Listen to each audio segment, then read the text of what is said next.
and welcome to my channel. Normally I do a TBR where I walk you through all the books that I'm planning to read for the upcoming month. However, in September, first of all, my job has gotten a little bit busier recently, so I am not reading as much. And I did that on purpose at the beginning of this year. I said that I wanted to cut back on the reading, and then I did that for some months, and some months I didn't, and so I'm really trying to make that a priority. But then I still want to read some stuff. So this is a might be read list. I have seen some people talking about these, and I'm like, that is a really good idea, because the Buzzword-a-thon for September is light and dark.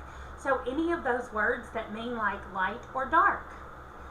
And we all know I'm trying to read more of my physical books behind me. So I'm going to show you the stack that I found just from a cursory glance back there of any of the things that have to do with light and dark. So first we're going to start out with some of the little paperbacks that I got when I ordered I ordered a box off of eBay of paranormal romance. And so paranormal romance is of course going to have the word shadow and that kind of stuff in it. So I have Vampire Sunrise, Realm of Shadows, I'm guessing any kind of shadow, right? That's a light dark thing. When Darkness Comes, darkness. Also, if you're a keen observer of this channel, you will know that I have talked about this book before and I have not read it. And finally, Scent of Darkness. So I literally just found all of those that were about shadows or darkness or sunrises. And then I kept looking. I've got The Last Days of Night by Graham Moore. I found that on sale in a bookstore and picked it up. Django says hi. Why are you talking to the camera without me? I have The Midnight Bell, which I've been wanting to read a Jack Higgins book anyway, and this is not very long, so I could easily get that in there. This one, The Shadow of the Gods. Like, did anybody else think that when they saw the word shadow? I have this, Dark Hilarity. I mean, I feel like dark is light and dark, like literally it's in there.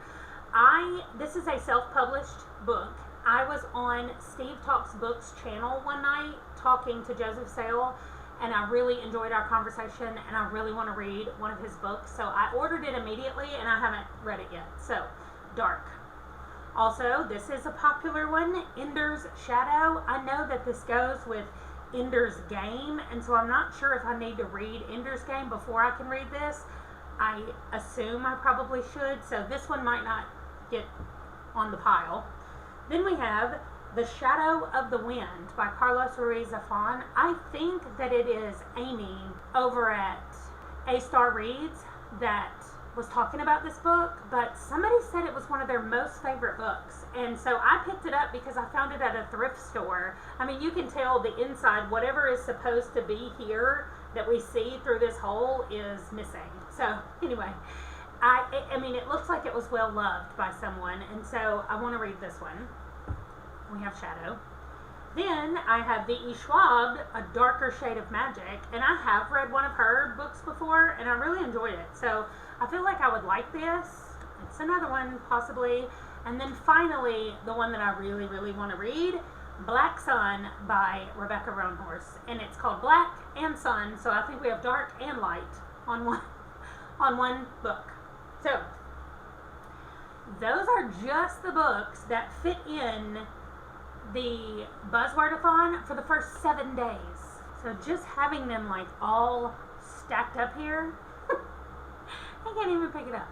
I mean, I can't hold it. So I don't know what's going to happen, but I can guarantee you that I am not reading all of those books in the first 7 days of the month. However, I just want them here as a possibility, a potential pile. I am guaranteeing that I will read some of these books on this list for the Buzzword.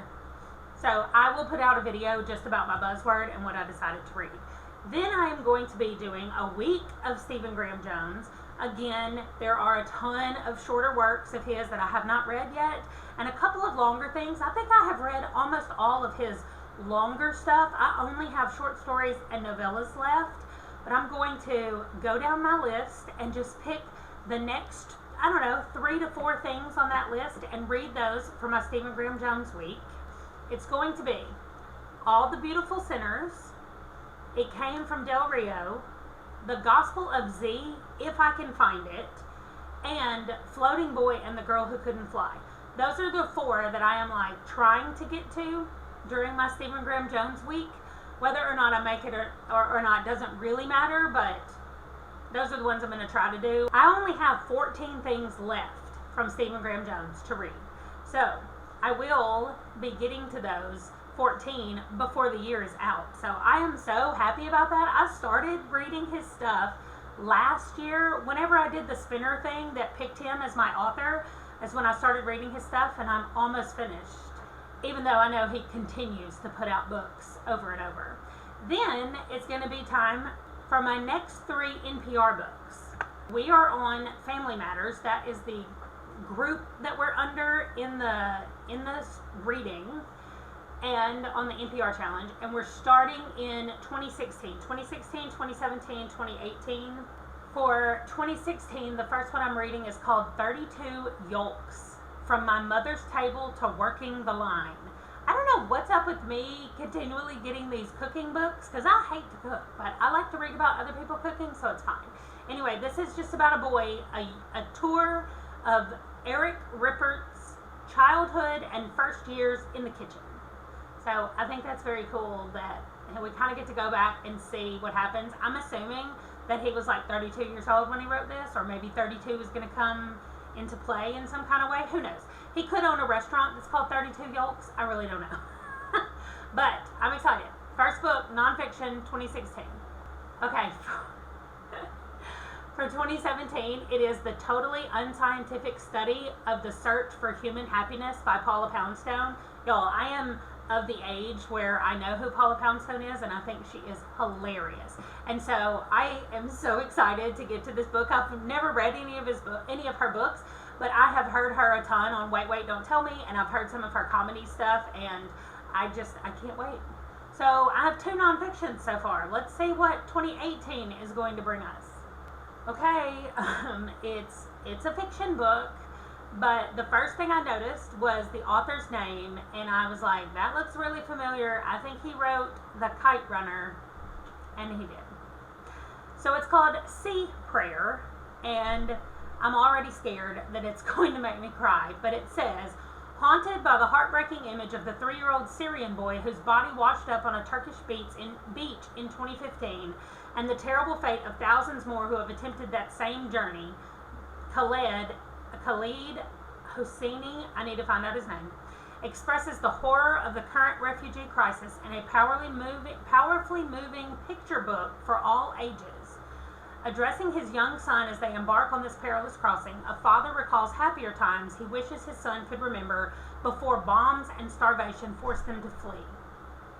So this is a picture book. I think that's very interesting. I'm really excited. I'm going to try to get a physical copy of that. So either I'm going to look at my library, or I might just order my own copy if they don't have it in my library, because I really like holding the picture books or graphic novels if I'm going to read them. So I'm excited about that. Sea Prayer. Nice. Okay, so that is going to be my week of NPR reads. And then after that, I'm doing another J.D. Robb in-depth week.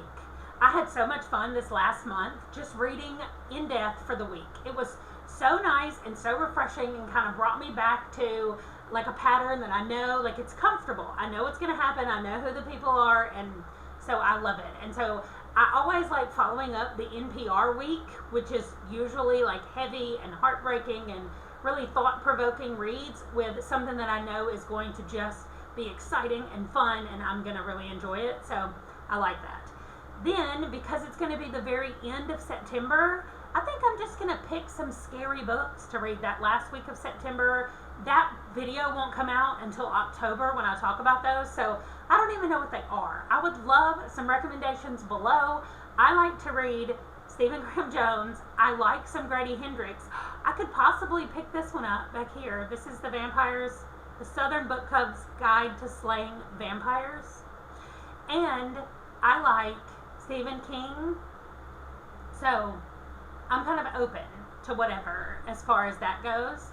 If anybody has any options or suggestions or whatever for scary books, put those down below and I'll pick those up for the end of the month. So then make sure that you're here for my September wrap up in the beginning of October so that you can find out what I read and what I thought about it. So that is going to do it for this one. Oh, I forgot. I do have another maybe pile sitting over to the side. These are books that I borrowed from my aunt and I really want to read them. So we have The Hero and the Crown, which is the small one. Then we have Willow. And then I talked about these before, but The Clan of the Cave Bear and The Valley of Horses, they're all fantasy books. And I really want to read them. And so I think what I might do is just start one kind of in the background as my like bedtime book or a morning book or whatever, and just have it sitting there by my place. And then when I sit there, I'll read that book. That's what I maybe do. And then I can finish a few of these this month. Or just one. My goal is just one of these books from her this month, in addition to everything else that I said. So I have 12 light and dark books. So I will update you guys next week. If you're watching this when it comes out, next week I will have an update on the Buzzword-a-thon, and we will see how many of these 12 books I am managing to read in the first 7 days of September. That is going to do it for this video. Don't forget to let me know below any scary books for the end of September, beginning of October for me to read. And I will see you guys in my next video. Bye.